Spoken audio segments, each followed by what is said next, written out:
মহিলা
হয়ে গেলাম কেন?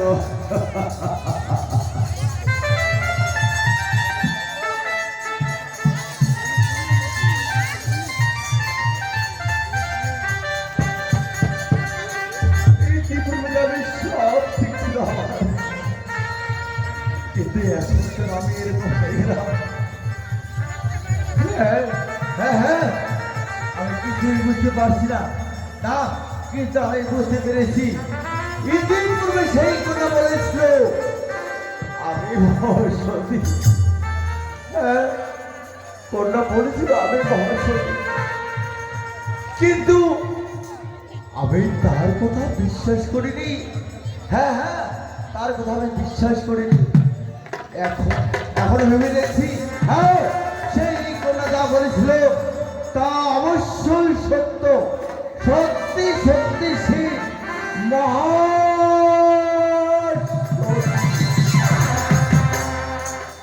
তবে তবে এই অন্তিমকালে সেই কন্যার কাছে আমাকে ভিক্ষা অবশ্যই পাঠাতে হবে। তবে দেখি সেই কন্যা এখন কোথায় আছে সেটা আমি জানি না। তবে তাকে বলে দেখি, ও কন্যা, এতক্ষণে জানো না মা তুমি মহাসতী, আর তোমাকে না চিনিয়া মাগো এতটুকু দুর্গতি, তাই কৃপা করে মা আমার ভাবর আর নিজের ইচ্ছারে মাগো মোরে প্রাণ রক্ষা কর মা। আমি অবিশ্বাস করিতে পারি, আমার অবিশ্বাসকে আমি ফিরাইতে না পারি।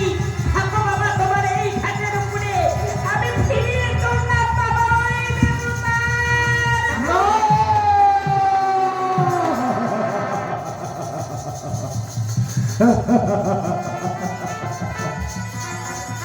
মাগো তুমি আমার ফিরে চলে যেও না মা, তুমি চলে যেও না। আমি যদি তুমি এভাবে আমাকে প্রথমা বলতে, তুই চোখ বন্ধ হইত না বাবা তোমার এই ঘাটের উপরে। মাগো বড় বড় মা, তোমার যা আছে তা সব কিছু বলো, কিন্তু এও আমি জানি মা তুমি যত বড় অবস্থা দাও না করো, আমার তোমার এই প্রতিবন্ধে আমাকে কেউ রক্ষা করতে পারবে না। কিন্তু আমি ক্ষমা প্রার্থী মাগো মা, মা আমি, হ্যাঁ হ্যাঁ তুমি আমি ক্ষমা প্রার্থী, তাই তাই আমি ক্ষমা দিচ্ছি মাগো, আমায় ক্ষমা করে দাও। বাবা, আজ আমি বুঝতে পেরেছি তোমার ভুলকে তুমি বুঝতে পেরেছো। মাগো আমি তোমার দম ফিরে দেব, কিন্তু একটি সাথে বাবা। বলো মা বলো। যে তোমার পাপে বাড়িতে মুছে ফেলে ওই ফেলে বন্ধ হয়ে একবার স্মরণ করব খাটের কি উপরে। বলছো মা? হ্যাঁ গো বাবা, ঠিক আছে বাবু, তুমি যা বলছো তাই আমি অবশ্যই মাথা পেতে নেবো। তাই আমি করবো মা, আমি অবশ্যই তা পালন করবো। হ্যাঁ হ্যাঁ, অবশ্যই তা পালন করবো। ঠিক হবে তাই হলো বাবা। ও আস্তিক শোনে মাতা, ও তুমি বাসিয়ে তথা জলোত্তর মনে বন্দে মনসা দেবী নমস্তুতে। ও আস্তিক শোনে মাতা, ও তুমি বাসিয়ে তথা জলোত্তর মনে বন্দে মনসা দেবী নমস্তুতে। ও আস্তিক শোনে মাতা, ও তুমি বাসিয়ে তথা জলোত্তর মনে বন্দে মনসা দেবী নমস্তুতে। বলো দানি, ভক্তগণ, কেন করে স্মরণই করেছ? আজ তোর এসো ডাকে আমি সাড়া দিয়েছি। দাদি বাবু কি করে মা? ও কি করে মা? তোমার এই অদল সত্যতাকে তুমি সাড়া দিয়েছো মাগো। দানি, মাগো তুমি আমার যে প্রিয় ভক্ত, মা, আজ তুমি আমাকে যেভাবে স্মরণ করবে আমি সাড়া দিব তোমার কাছে। ওরে ভক্তগণ, কেমন বিপদে পড়েছ আমাকে খুলে বলো। তাই বলছি মা, তাই বলছি। বাবু পারি আমার সেই ঘাটো মাঝি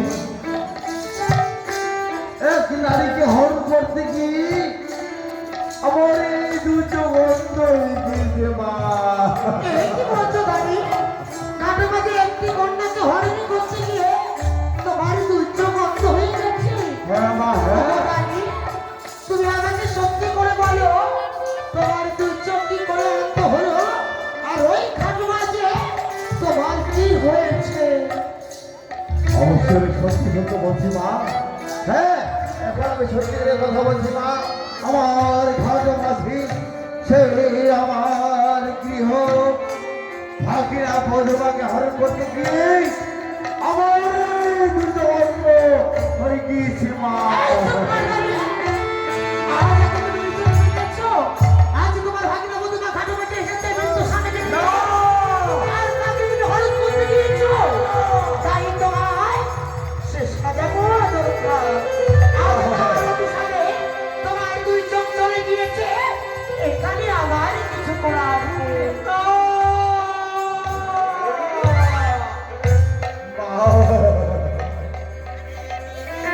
আমার কি করবে মা? আত্মশক্তি মহামায়া মা, তুমি আমায় রক্ষা করতে পারবা। জানি, আমার রক্ষা করো মা, আমায় রক্ষা করো। আমি তোমাকে রক্ষা করবো। তুমি যদি আমার সত্য মেনে নাও, তবে আমি তোমার চোখ ভালো করে দিব। ঠিক আছে বাবু, হ্যাঁ হ্যাঁ, তুমি আর দুহান নয় বলে যদি তুমি তাকিয়ে দেখো, ঠিক আছে বাবু, আমি তাই অবশ্যই পালন করবো মা। ভগবান, তোমার কথা অক্ষর করে আমি পালন করবো। তবে ছুটে যাও সে চক্রবেলা আমাদের কাছে। ওই চক্রবর্তী নগরবাসী আমি যে এরকম ভুল করি, আমার যে বধূকে হরণ করতে গিয়ে আমার এই শাস্তি মুখে ভুগতে হচ্ছে। আমি আশা রাখি আপনারা আপনারা যেন কেউ গ্রামে গঞ্জি আমার মতো কখনো ভুল না করে থাকে। বেশ জানি, এবার তোমার দুই নম্বর ভালো হয়ে যাবে। তবে শোনো জানি, আমার মহিমামন্ত্র শ্রবণ করে অপরাধ করে তো তুমি তার কাছে ওখানে গেলে তোমার দুই নম্বর ফিরে পাবে। তাই করছি মা, জানি, তাই করছি। হ্যাঁ তুমি আমার নামে স্মরণ করো। ঠিক আছে বাবু। নাস্তিক শমনে মাতা ভোগনিবাসিনী তথা জরৌৎকর্মণি পত্নী মনসা দেবী নমস্তুতে। ও নাস্তিক শমনে মাতা ভোগনিবাসিনী তথা জরৌৎকর্মণি পত্নী মনসা দেবী নমস্তুতে। ও নাস্তিক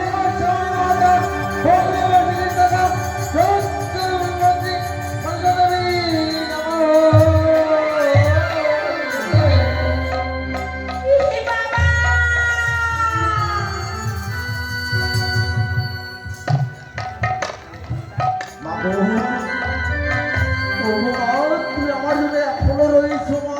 হ্যাঁ গো বাবা। বাবু, তুমি এখন আমার জন্য রয়েছো। হ্যাঁ গো বাবা, কিন্তু তোমার দুই চোখ ফিরে পেতে হলে একটি কাজ করতে হবে বাবা। মা কি করে পাবো? সে মায়ের